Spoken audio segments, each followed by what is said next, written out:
Let's talk to Salvatore. Do you want to talk to I really want to talk to Salvatore.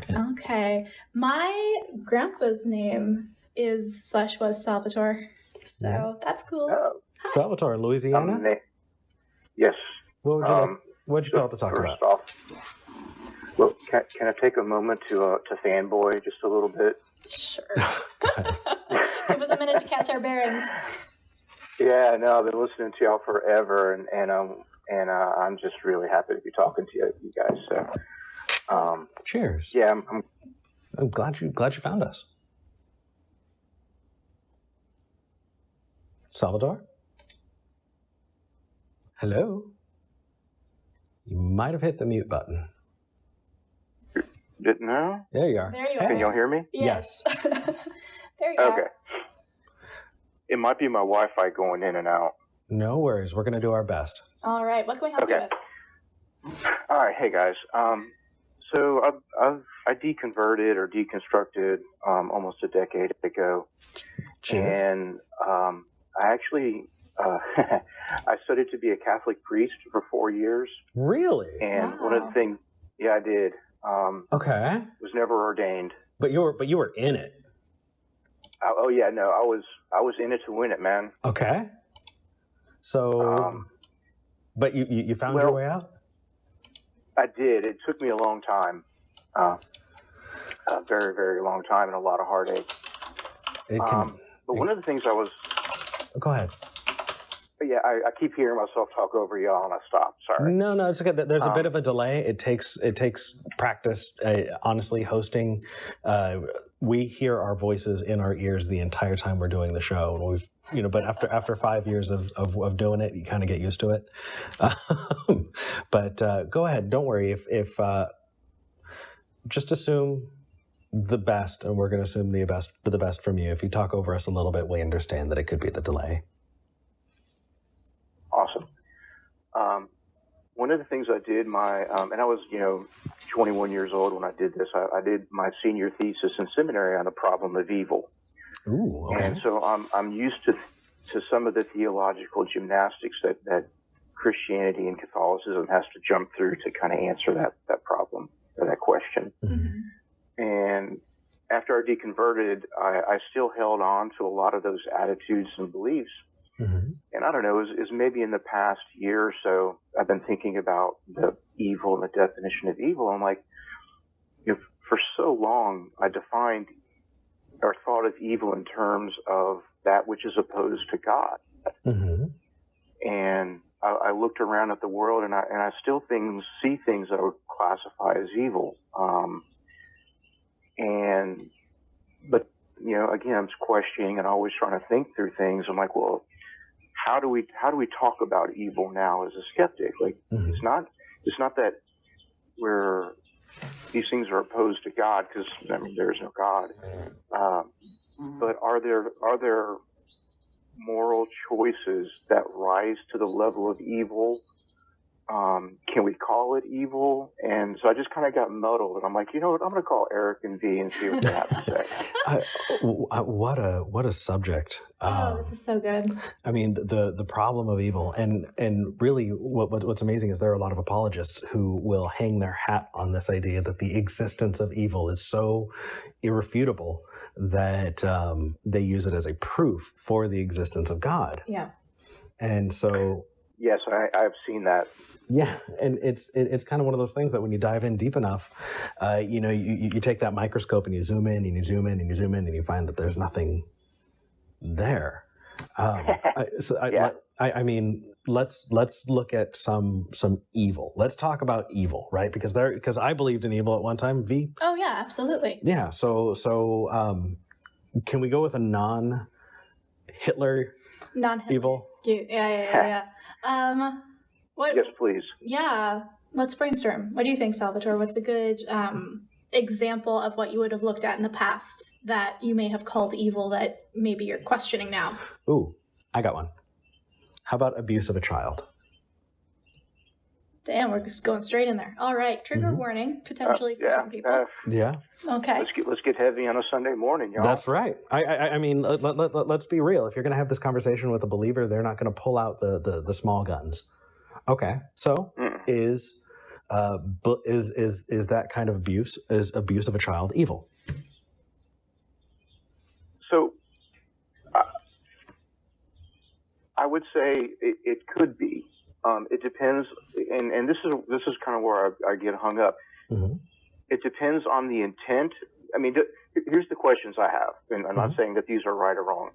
Is it the extent of the abuse? Is it the intent of the abuser? Is it the duration of the abuse?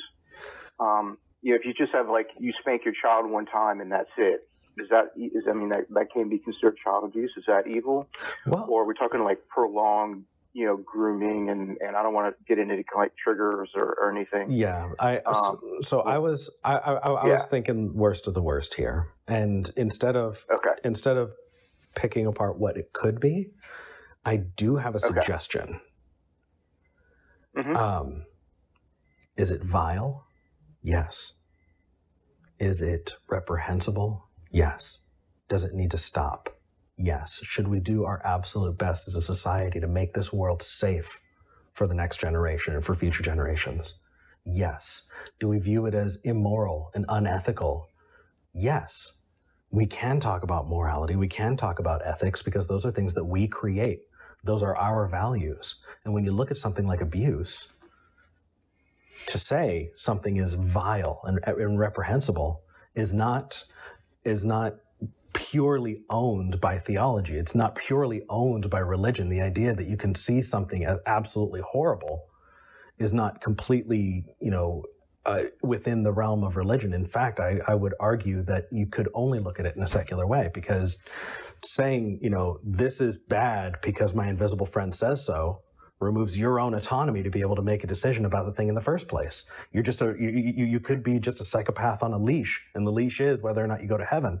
But following the rules, just because God said so, has nothing to do with what you think about the situation.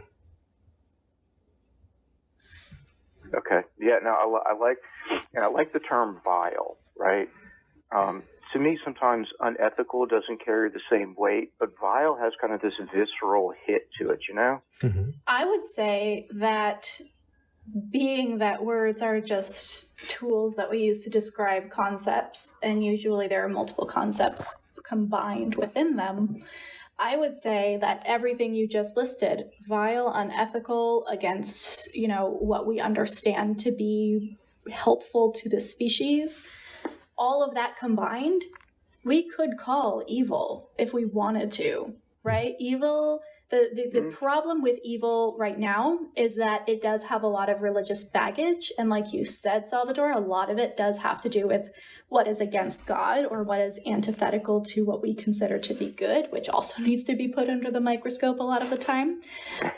But if we wanted to continue to use the word, I don't actually see a problem with it as long as we can come to a common understanding of that definition. So for me, if I see somebody abusing a child, that feels evil to me. And the reason it does is because it's both unethical and it's vile, and instinctually, I know if we abuse the next generation, if we put them in danger, we're going to die out. And that's a bad thing. That is aberrant to the way that we should be existing. Ooh, that's a good word. And so I think that I like that word too. All of that combined creates this concept of evil. So it's not that it was created purely to describe God and whatever is not God. I think it has useful context. I think that it can, like you said, have that heavy hitting, like visceral kind of, this is evil. This is just purely wrong. The point that I think we need to get to is, can we get to a place where we can use that term without invoking the supernatural? So that would be my take on that. Yeah. Very cool. All right. And I know that it is, and it's so frustrating.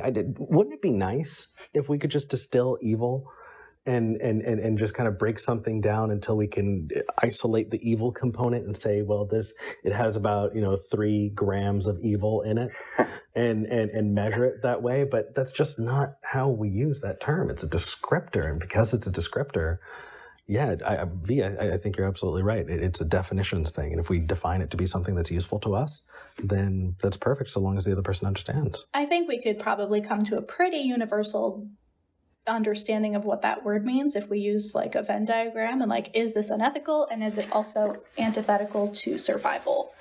In the middle there, that would be evil. We could debate everything else. Okay. But I feel like that would be, I don't know. Give me your thoughts in the comments section. Is there? Oh, I'm sorry. I was going to say also in the. Go ahead. My bad, y'all. No. Is there qualitative or part to it as well? Like, does it have to? I don't know. I'll tell you, I'll watch the video. I'll mull over. I might give y'all a call back. Yeah. Please do. I also really think that that's a good point, because if we say, okay, there's a quantitative aspect, like 3 grams of evil, but then there's also a qualitative aspect. That is a heavy word to use, and people may be using it based on their personal preference and what they think that qualitative quality, right? And that could become a problem as well to communication. If I'm saying abuse of a child is bad, and someone else is saying being gay is evil, like they're not. If we I don't know, like there's that qualitative. I don't see a moral equivalency between those two. Right, but if we're saying there is a qualitative aspect to it, then we have to say, okay, well, who gets to decide what qualifies? Which is where the apologist sits and goes, well, my imaginary friend says that, yeah. So it's is just bullshit. Very interesting conversation. I loved this. Yeah. Awesome. Also, I know that we mentioned trigger warning for anybody who is muted. I know that somebody in the chat was nice enough to say they will let them know that we're done talking about it. We're done. You can turn everything back on now. Thank you so much for being sensitive and considerate, you guys. We really appreciate it. And thank you so much, Salvatore, for calling in. Yeah, this was a good conversation. Yeah. Hey, one last thing. V, I also read tarot cards as well, and I'm learning runes, so nice. I'm right there with you. Super cool. Yeah. It says it says in the notes that you're pagan. Yes, sir. I'm a member.